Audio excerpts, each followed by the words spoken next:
I do get a better taste. Even a trash human being like me, who loves and seeks out PBR, like, it is a little bit better when it's not ice cold. Mm-hmm. Like, I don't need it as cold as the Rockies like Coors is. It's got it, like, cold is good, but I don't want it like hot. Yeah. But like a cold. Well, there are some beers that like traditionally be served like room temperature. Yeah, PBR I think is one of those. Because I'm like, I like it better when it's just on the side of cold. Welcome to Booze! Booze Talk! The podcast about booze! The podcast where Ian drinks beer. Because I'm a hipster. We had this this banana bread beer. Banana bread. This is going to be like the second episode we open talking about beer that we're drinking. That's totally fine. I think that's rad. This one is we're just both beer fans. Shout out to Eagle Brewery banana bread beer. That's so good. Malt beverage. Brewed with bananas and banana flavor added. You gotta love banana bread to like this one. But if you love banana bread, you will really like it. It is, yeah, it's a solid little... Oh, it's made in the UK. Ooh. Yeah, you gotta love banana bread, but if you're one of those people and you know you're one of those people who like, I fucking love banana bread, you will want to drink this. I fucking love them bananas. Like, yeah.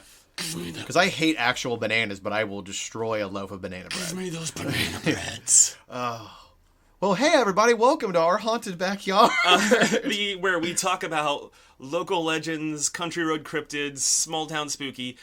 Someday I'm going to have a set order for those terms. Yeah, that's fine. And I need to start off this episode with an apology. Oh. So I'm holding a press conference. First off, I would like to thank God and my family for staying by my side. And I want to apologize to our listeners. During the last episode, where we talked about the space pancakes, yes. During the recording, neither of us made an intergalactic house of pancakes joke.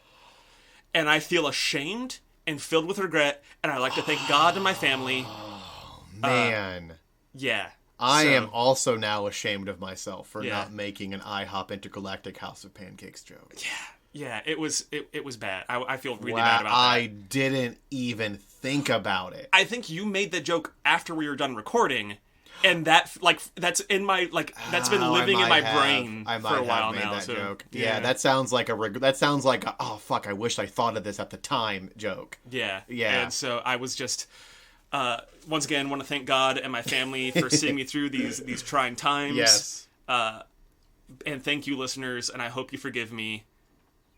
So now we'll move past the shame together. We can move past the shame together and begin anew with a whole new episode and a whole new topic where there hopefully there'll be just as many jokes.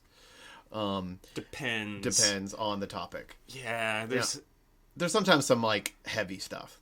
And you're just like, that's not a joke. Yeah. It's I got some. I'm not gonna say them out loud. All right, so Ian, the last episode, at the very end, I teased you with what my research topic episode was going to be. Yes. And I said, if I'm correct, if I'm paraphrasing correctly, it was a place where you and I have been before. Cheeks Gentlemen's Club. Is that still open? Maybe? I've never been to a gentleman's club, so I don't know. I've never either. I worked at a Starbucks down by Cheeks and Diamonds, and a bouncer would come in, and really cool. He'd come in and he'd get coffees for the dancers, and nice. That's so nice of him. He'd pay us in $2 bills. Specifically $2 bills? Frequently $2 bills. Wow. Yeah. Well, that's one weird tale. I swear to God, I thought you were going to say, like, I worked at a Starbucks and that's the closest I got to a gentleman's club. That's what you were going to say. I mean, depending on the customer, I did not work there when we were 24-hour Starbucks, but it was a 24-hour Starbucks. Oh, wow. So, holy shit. I didn't even know Starbucks were open 24 hours. I don't think they are anymore, but that one used to be. Wow. Okay. Well, no, it is not. Neither of us have ever been to Cheeks Gentlemen's Club, but this where I'm going to talk about today is actually haunted strip club. I would go to a haunted strip club. Going to see some boobies there, and that's the show. But no, this is actually the place where we met for the first time. Oh, the old alma mater. The old alma mater, the old Sinclair Community College campus in Dayton, Ohio. Yes. Yes. For those of you who don't know, the Sinclair campus in Dayton is reportedly very haunted. Super haunted. Yeah. Yeah. We knew a little bit about it when we were there. Mm-hmm. Because when I told you the places I was going to mention, I said there were 3 places in my notes, and you mentioned like 2 out of the 3 right off the bat, and they were Blair Hall. Yes. And then the other one was Building 13. Mm-hmm. Yeah, which also I'm just gonna say, best building to be haunted at. The ghosts knew what they were doing. It's a good building to be haunted at. Theoretically. I also spent a lot of time in that building. Oh. Because it was the arts building. Oh. And my mother, at the time I was going to Sinclair, my mother was auditing classes. She'd audit like sculpting classes and stuff like that so she could use the studio. Yeah. And so sometimes I would have to be in Building 13 at like 10 o'clock at night, and there's nobody around, and just waiting for my mom to like finish like wrapping up her work. Oh. And I knew it was haunted.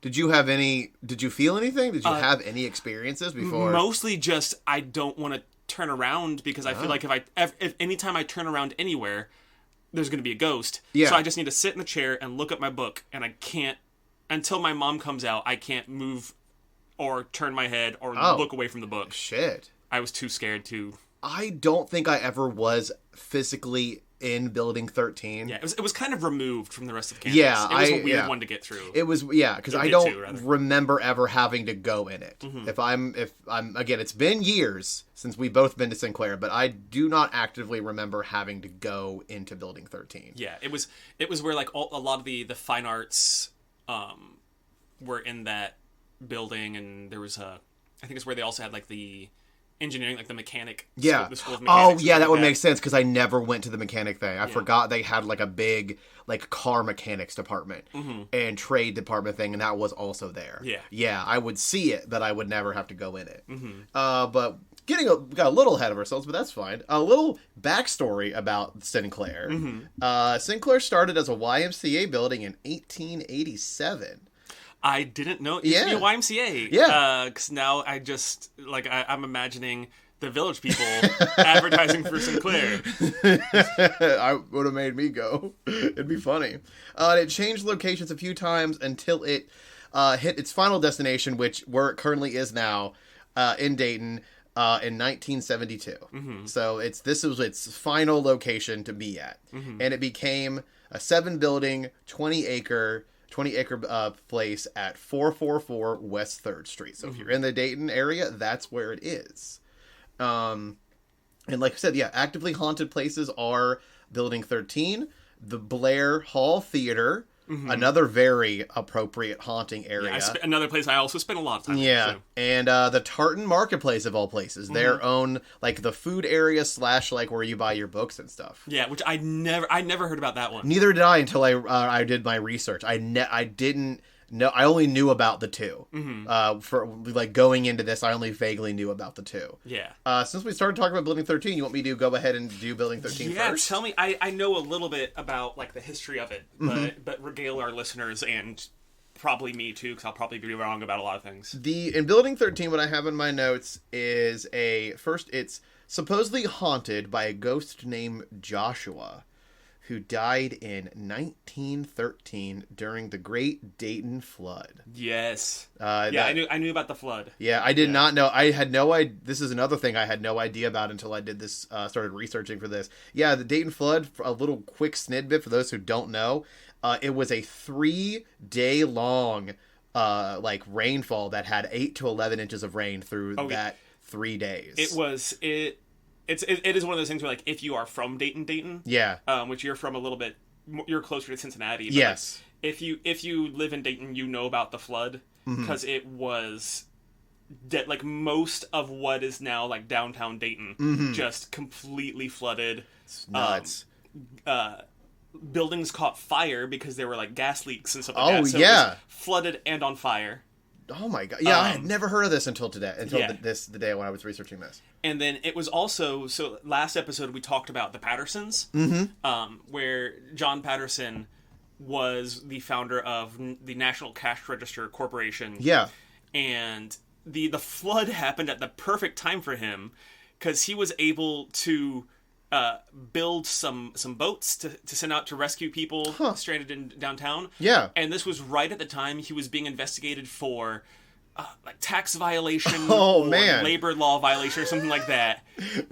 And then the flood happens, he becomes a hero, and then everyone's like, we can't arrest this guy. We can't. That sneaky bastard. Yeah. That sneaky bastard. He's also the origin of the term fired, like you're fired.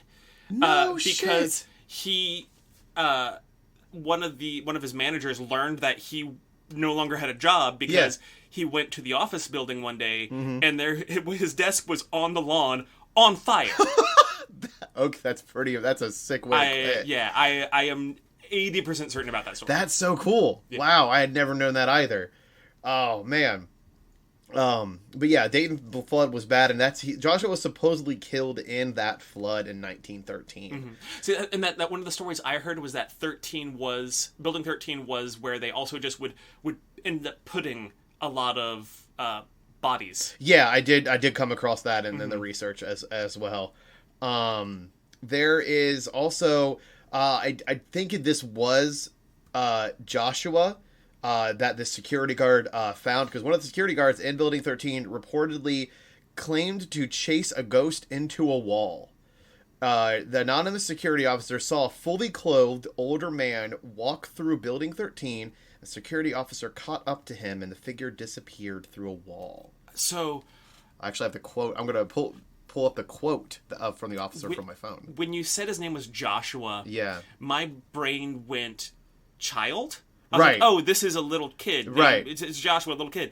And then you said old man. I was like, oh, this is a completely different vibe. Yeah, very much different vibe. It's old man Joshua, very different from baby Joshua. Yeah. And who do I want to be haunted by more? Yeah. And I almost think old man Joshua, like baby ghost Joshua is waking up at night, standing by your bed. Old man Joshua, you just walk into your living room, and he's there, and he's smoking his ghost pipe, and he just looks at you and gives you a very dignified nod, and then disappears. And I'm like, he's cool, he's chill. Yeah. Because creepy ghost kids scare the shit out of me. Like, I'd rather be haunted by an old man than a kid ghost. The quote from the security officer is as follows. This security officer wanted to remain anonymous when he did this. I found this on I believe, Sinclair's newspaper on their website. There I saw it. I couldn't believe it. Oh, I'm sorry, she said. I should have read that first. There I saw it. I couldn't believe it, she said. I said, did you see where he went? And the security guard said, I saw where he went. I'm not going to talk about it. And if you're not going to get me into that building again, like, I'm not going to talk about it, and you're not going to get me in the building again. So something a lot of people don't know about her, Reba McEntire used to be a security guard at Sinclair. She did. I'm Reba. Oh my God. Oh yeah. I love how I've noticed one thing I found out about, especially people of like law enforcement or of like high stations like this, or like considered respectable stations in society. Most of the time I found that their accounts will remain anonymous because of the ridicule they could get, I think, from the offices of them that they work at. Yeah. And there's always I found a report, like just listening to a couple spooky podcasts and listening to and researching some stuff with like security and police officer like accounts. Most of the time it ends with I'm not going in there and I'm not going to talk about it. Like just completely dismissing it from the mind. Yeah, it's one of those things where it's like we expect these individuals, like security officers, police officers, things like that, to be serious-minded, no jokes, that kind of stuff. And so so that adds like a different flavor to their testimony. Right. Some people would argue, some people are of the mindset that like accounts from like these types of offices are more legitimate because they're not going to like fluff a story up or something like that. Especially when you get to the fact that they want to be anonymous. It's not, a lot of people will be like, oh yeah, they said they saw UFO because they want to be famous. Yes. But there's so many accounts from what we assume to be serious-minded people, whether that be a police officer, soldiers, scientists who experience these things, definitely, and then are just like, I'm not going to give you my name though because I don't want to deal with the ridicule. I don't want to deal with the ridicule. I don't want to deal with the constant questions or that and the constant like feedback of like questions from people who are interested, being like, "Hey, what did you see? What did you see? Like, I need to know all the details of what you saw." Yeah. Like, yeah, and if you don't want to be in that world, like this world, then that's the easiest way to do it. It's like, I saw this. I'm not telling you who I am. I'm gonna leave it at that. Like, that's the easiest way to get out of this world. The reason that Joshua is named that is because supposedly a rumor is that there was someone alone in Building 13, and they had an encounter where it was a lab tech in Building 13, and a document was printed from a printer, like without them doing anything. Like, the ghosts are learning Microsoft. Yeah, the ghost supposedly printed a piece of paper from a printer that just had the name Joshua on it when it was printed. It didn't tell me what font. I'm just it's Comic Sans. I hope so. The ghost is like, look at this funny script. I'm gonna print a meme out and give it to my grandchildren. Joshua.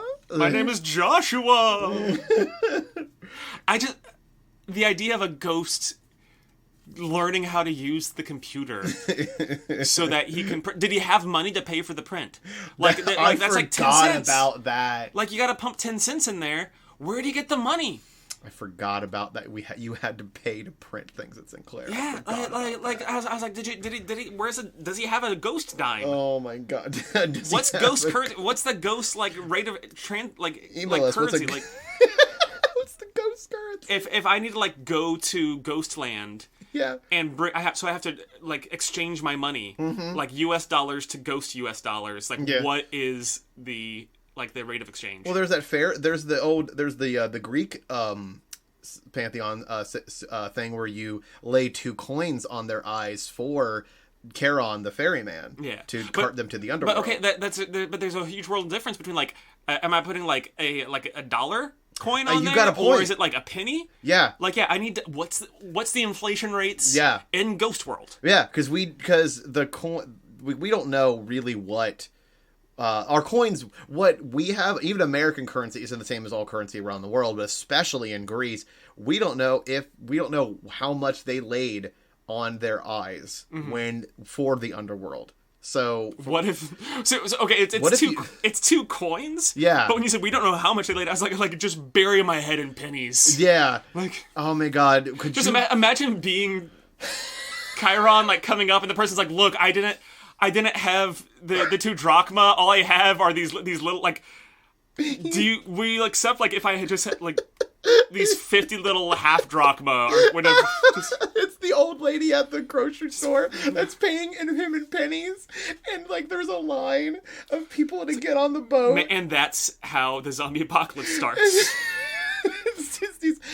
It's like he like comes, like a little old lady gets on a boat and he's like, it's this much to ride. And she's like, oh, I've got it right here. Shakily opens up coin purse. 1, 2.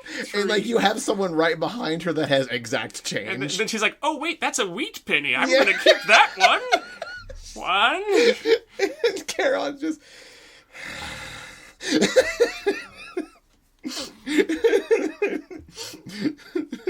I would hope that at that point, maybe Charon's like the head boatman, and he has other boat lanes that he could open up. Oh, is it franchising now? Yeah, like I would hope he's like has other ferrymen. Franchise or MLM, He's just like, Yeah. "Hey, undead girl boss. Yeah, you want to Would you like to be Would you like to be an entrepreneur and own your own boat business? Boat to carry people into Tartarus? You have just give me 50 drachma for your own side."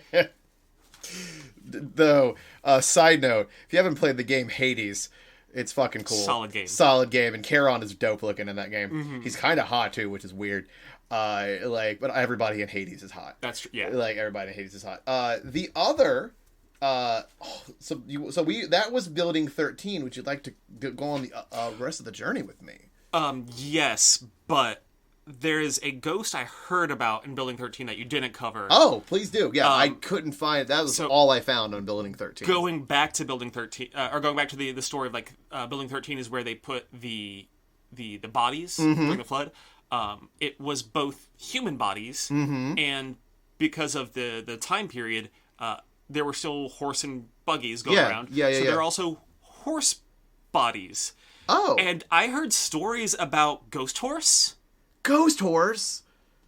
And there would be like, there was like somebody would turn a corner and there'd be a horse in the hallway, and it would like fall through the floor. Dude, I'm not gonna lie. I think horses are terrifying, and I would not be okay. It would be, yeah. You just imagine, like, I would not be okay in general if I saw a horse at school. I'm genuinely not okay when I'm around a horse. Is he getting his associates? Like, is he? Is he just looking for some oats? God, no, I didn't find anything about that because again, for some reason, this was hard to research. There's just not a lot of articles about this. Yeah, a lot of it is like word of mouth stuff. Yeah, like it's things it's things that you hear from like when you're hanging out after class or in between classes. Yeah, where did we hung out like near the library, didn't we? Yeah, we hung out. Our group hung out in the library. I was a theater student for a little bit, so I spent a lot of time in Blair Hall. Yeah. And even like late night because I had to work on one of the shows, and so I was there fairly late at night, and that's of course when the people who've been there for a while. I was like, oh yeah, here's stories. Oh yeah, and great transition, by the way, because next I'm going to talk about Blair Hall. Ghost horse. Ghost horse.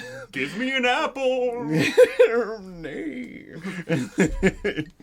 But Blair Hall is named, a little history. Blair Hall was named after Vincent P. Blair, the first chairman of Sinclair's Board of Trustees. Mm-hmm. That's why it's named that. One of the ghosts in Blair Hall, I think is the most famous ghost because Blair Hall had the longest explanation out of all the places when I was doing my research on this. A friendly spirit given the name Hamlet. Does that ring any bells for you? Not off the top of my head, but it's been a while since I've heard any of those stories. So there's a woman. I think she's like the head of Blair Hall at the time when this article was published. Gina Nuever. Oh yeah, I know Gina. Yeah, I knew Gina. Yeah, she encountered Hamlet? Has reportedly encountered Hamlet when she's reported things like hearing noises in the theater. Feeling a presence. It's me turning the page. She described a time where she was testing the lights in the theater and she saw a figure like walk by on the stage while she was doing a light testing for a show, but everyone who's talked about this ghost, has talked about the ghost that has just been given the name Hamlet, has had a lot of positive encounters. Like nothing has been negative. With this theater ghost, which is something it's like helping you out with your lines. Yeah. Oh man, if he helps you out with line reading, that'd be so. Like cool. Imagine you're on stage and it's in the middle of like Richard III or something like that, and you've blanked on your lines. You just hear this voice start whispering in your ear, just like, "It's my kingdom for a horse." And then Ghost Horse. shows up. Oh my god, that would be the best show. And then that would be the best show. I mean, like all positive encounters from Hamlet, and I've noticed that theater ghosts are such a toss-up because they can either be very positive or very negative. They're just criticizing. They're like, look, I didn't really believe you when you're up there doing August Osage County. I just didn't believe that you had that hatred towards your mother. Yeah. What's your motivation? Yeah, what's your motivation? Oh my god! But yeah, I think I have a quote from Gina on my phone as well that I got from the article. Yeah. I have this quote here. We spent a bit of time in the lobby, but the auditorium itself was locked. Unfortunately, no one came into or through the lobby.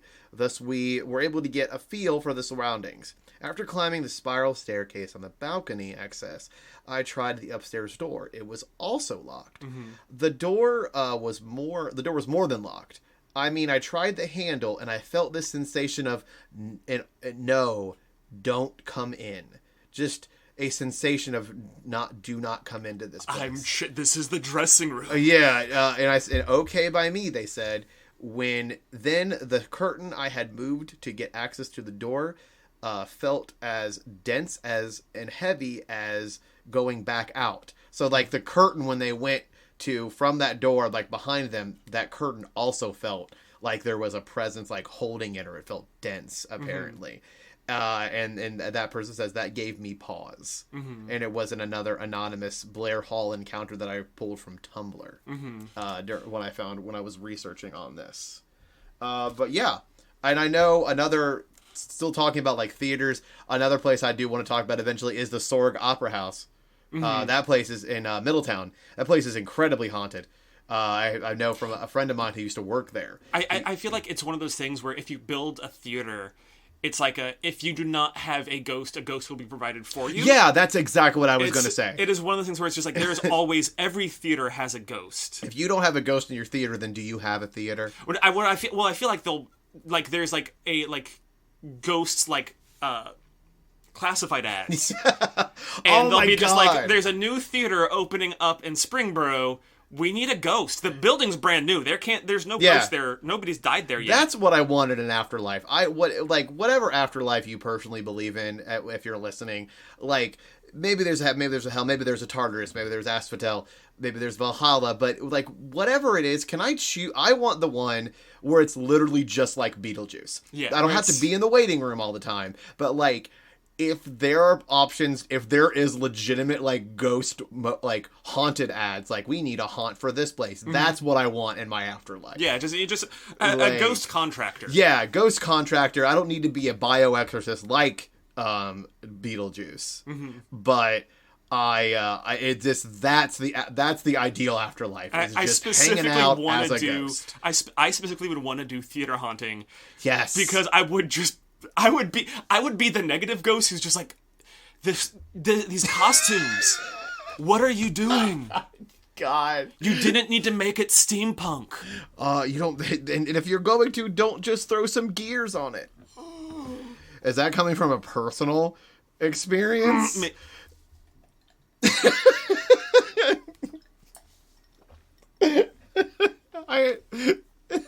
No, not at all. I couldn't help myself. I couldn't help myself. I remembered the show specifically, and I had, but we don't got to talk about it. Oh no! But the other and last haunting place is the one that we had no idea about, which was the Tartan Marketplace. This is where you buy all your books. And for those of you who don't know, the Sinclair mascot. Oh yeah, I should have mentioned that. Which was always odd to think about, because I guess there was a basketball team. There was. It was the the mascot is the it's the Sinclair Tartans. Yeah, and it's like a bear. I think it's a lion. Or a lion in a kilt. Yeah, it's a lion in a kilt. That's all it is. It's weird. It was always very weird, and it doesn't make sense for Dayton specifically. Yeah, I never figured out why it was the Tartans. Sinclair is a Scottish name. That makes sense. Oh, yeah. That does make sense. Okay, that makes more sense. Yeah, because I'm like the cool two names are done. Like Flyers is generic, but it's still not a Tartan, and Dragons is already fucking taken. Yeah, well, Dragons weren't taken yet. There was the Dayton Dragons were relatively recent. That's true, they are. I just think that's the other one, right? So yeah, it's the University of Dayton is the Flyers. Yeah. And then Wright State is the Raiders. The Raiders, yeah. And we had a wolf They Oh, they had yeah. a wolf was their I think it's still a wolf. yeah. Yeah, I think it's still like a wolf when I see Wright State stuff, and if it's the one that if it's our Wright State, like Ohio's Wright State, I still see a wolf. Yeah. In promotional stuff. But Sinclair it was mostly just like I'm like we're a community college, like we don't why do we have a mascot? Do we do sport? Yeah, And that's what I was trying to remember. Like they might have a basketball team. I think you're right because, but again, it ain't a college for sports. Yeah. You go to UD or you go to UD, Wright State, or OU for that. Oh yeah. Oh no. Even Wright State's basketball team's gotten a little better from what I hear. See, I don't do sports. Yeah, I say neither of us. I think no sport. Not that. Yeah. Yeah, we're not sports except for wrestling. Yeah. Yeah, except for wrestling, we're wrestling bros. I wish I could have gotten a wrestling scholarship. Dude. But for management, like I wouldn't want to be an actual wrestler. Yeah. I would want to be a manager. I wanted to also just be a manager. Yeah. The Tartan Marketplace is where you get your books and stuff. It's supposedly, I think this is like the most spookiest because yes, theaters can be spooky, but that ghost was relatively positive. Mm-hmm. Building 13 has creepy old man Joshua and also Ghost Horse. Which is both are arguably terrifying. Yes, especially Ghost Horse. Imagine the eyes. Oh my god! All I can picture is, you ever seen Nicolas Cage Ghost Rider? No. In Nicolas Cage Ghost Rider, he runs into the original Phantom Rider, which was the original Ghost Rider played by Sam Elliott. Mm-hmm. And the original Ghost Rider was a cowboy, and the horse was was spectral. So when they both, and in the movie, they're chasing down essentially the devil, and they ride off on to go fight the end fight, and you have Ghost Rider on his motorcycle, and then next to him is the Phantom Rider, it also in a skull, but also riding a flaming horse, and that's kind of what I picture when I hear about Ghost Horse. Like, I don't, because you'd just be turning the corner in Building 13 and there's a fiery horse and you're like, okay, this is, I'm dead. Yeah, I'm it just leaving glowing-eyed flame horse. Yeah. Like evil Ponyta, but worse. That's for all you Pokemons out there. But Sinclair Bookstore is supposedly built over a hanging field. Yeah, oh, yeah. Yeah. I knew that one. I knew, Yeah. I didn't know it was the bookstore, but I remember that it was their part of Sinclair was built on the executioner spot. Yeah, and this was complete news to me. Mm-hmm. I had gone to Sinclair for a good handful of years, and I had never heard that anywhere whispered anywhere. I never got a weird feeling going in the bookstore. I tell you that never. I got a weird feeling, but mostly because I was paying like $60 for a book. Yeah. That's the only haunting part about it is the prices. The amount you're gonna pay and borrow is scary. But yeah, it's supposedly the story that why it's haunted is in 1880 a man was hung for cheating on his wife. But that seems like. I mean, like, don't cheat. That's not good. Don't cheat. That seems a little extreme. Right. Well, because it's weird because there's he was at the end he was hung, but it's a weird story because he was found guilty. He fled Ohio to get away from the punishment. Mm-hmm. But then he came back to Ohio. He was like, I forgot my wallet. I forgot my daughter. My wallet was in my other pants. No, it was your daughter. Oh, that too. Oh, that too. But he got caught. When he came back for his daughter, but then he escaped. But then he escaped. But tried again and got caught and wasn't able to escape. So he got out twice, was caught 3 times. Dedicated father. Yeah, dedicated father. Like big like Liam Neeson. Yes. Vibes coming from this. Like except don't. I think it was Deadpool where it was like it's like. I had a Liam Neeson nightmare, and he got mad at me for kidnapping his daughter. They made 3 of those movies. At some point, you just have to agree that he's a bad father. but he keeps coming back. He does. That's a good papa. That's a good papa. But yeah, he didn't escape the 3rd time, and he was sentenced and hung in the same place as the Tartan Marketplace. Mm-hmm. And a poem, apparently, I couldn't find what the poem said. but apparently a poem was left in his cell after the hanging. Mm-hmm. There, I couldn't find, even through Tumblr, I couldn't find any encounter stories of, like, anyone who was, like, of anyone who's, like, experienced something weird in the Tartan Marketplace, or if they felt anything in the Tartan Marketplace, because I'm like, oh, I got excited because I'm like, oh, people worked there. People worked and closed that bookstore. Yeah. So there has to be something. But no, there were, like, no encounter stories. For if you were listening and you do have an encounter story from either of these three places, definitely, like, reach out to us and let us know about them, because the internet was very, very scarce. I know I've got a couple of friends who were a few years before I was at Sinclair, but they were in the theater program there. And if they don't have stories, they probably know people who do. Yeah. And then I feel like I would have to do some, like, memory hunting, but I feel like I also had a couple of friends who worked in the marketplace. So I'd have to like see if I could hunt those people down. But yeah, if you went to Sinclair and have some spooky stories, let us know. Yeah. Did you encounter the ghost horse? Are you the ghost horse? Are you If you're the ghost horse, can we interview you? Yes. And click once for what? Yes, twice for no. Yeah. But yeah, just for some reason, I don't know if it's because there aren't any, or if it's because people don't want to talk about it. But yeah, the internet, I came up very dry when researching just hauntings and encounters for Sinclair. I don't know what it is, but just it's very dry. Well, maybe this could be, like, the beginning of us, like, starting to collect those stories. It could be. Like, you're right. Like I said, it was one of those things where, like, I like have distinct memories of, like, hearing these stories. It is one of those things where, like, you're hanging out, you just finished studying for a test, and so people start telling each other the stories that they've, like, of like things they heard, like, secondhand they heard, or like are doing the theater, especially, like, we'd spend a lot of time hanging out at that spiral staircase that was in the article, or, like, in the basement of building 2.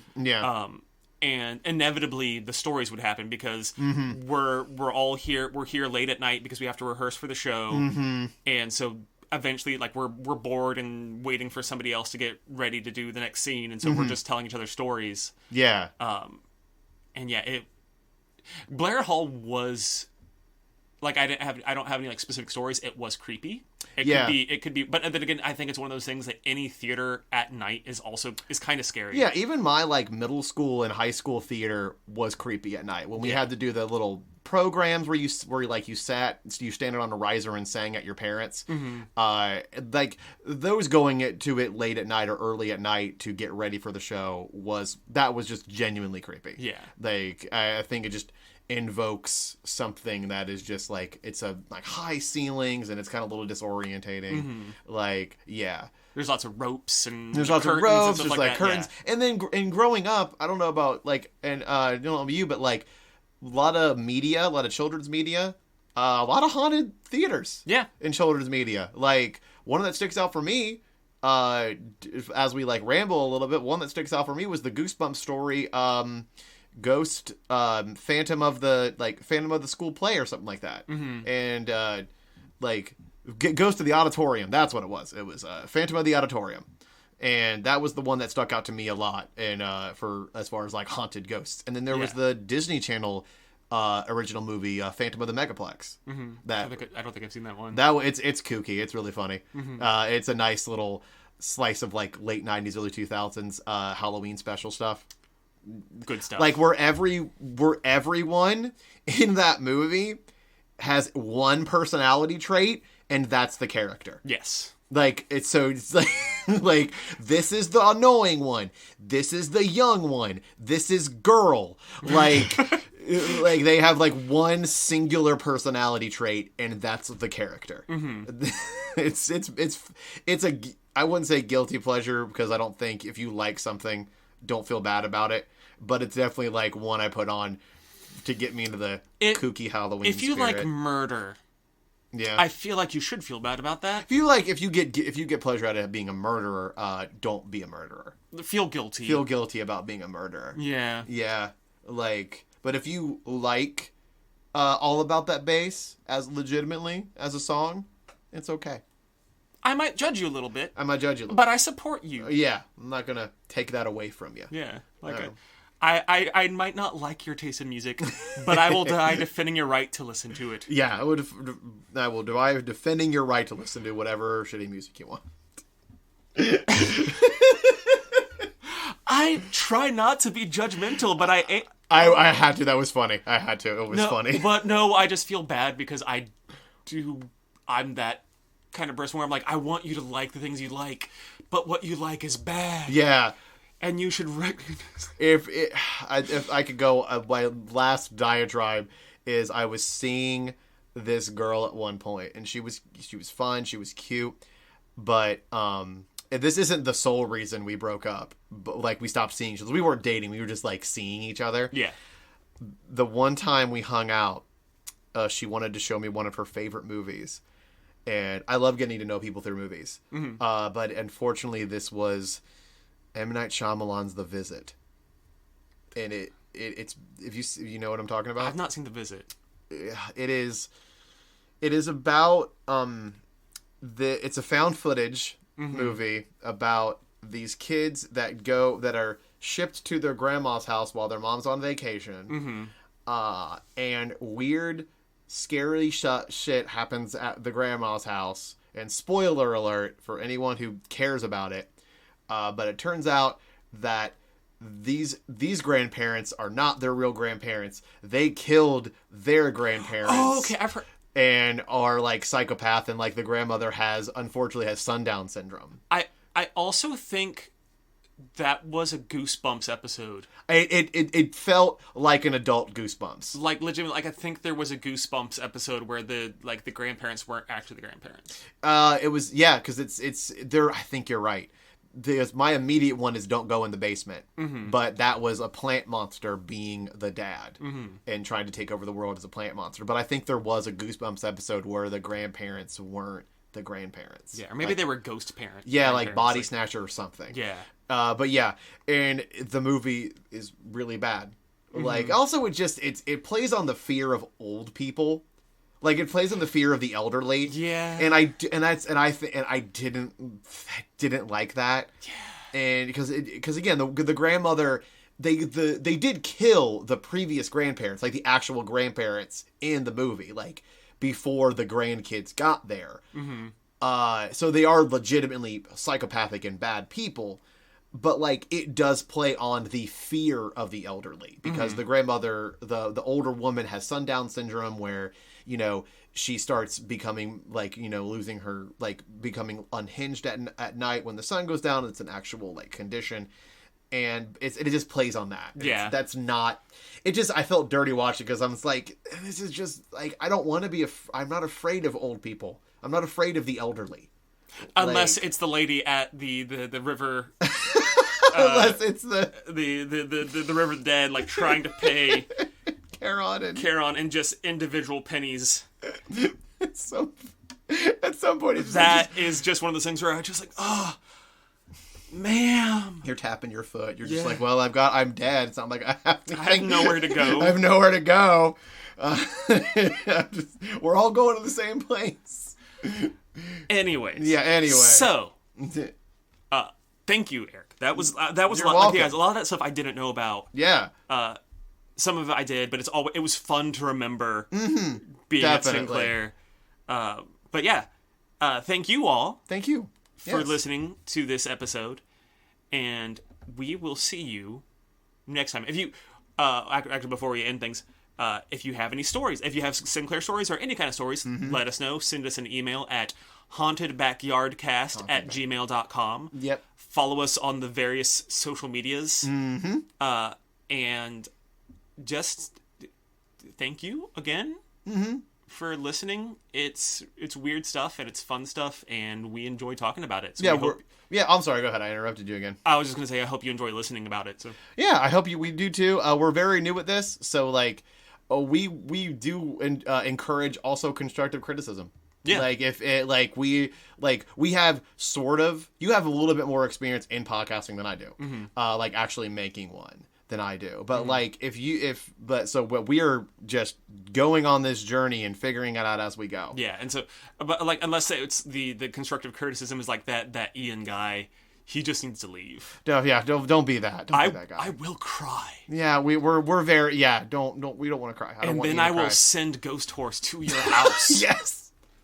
Is Ghost Horse going to be our mascot? Ghost Horse is my friend. Is Ghost Horse going to be our mascot? That Ghost Horse might be one of our first like T-shirts. Like we might need a Ghost Horse. Is great.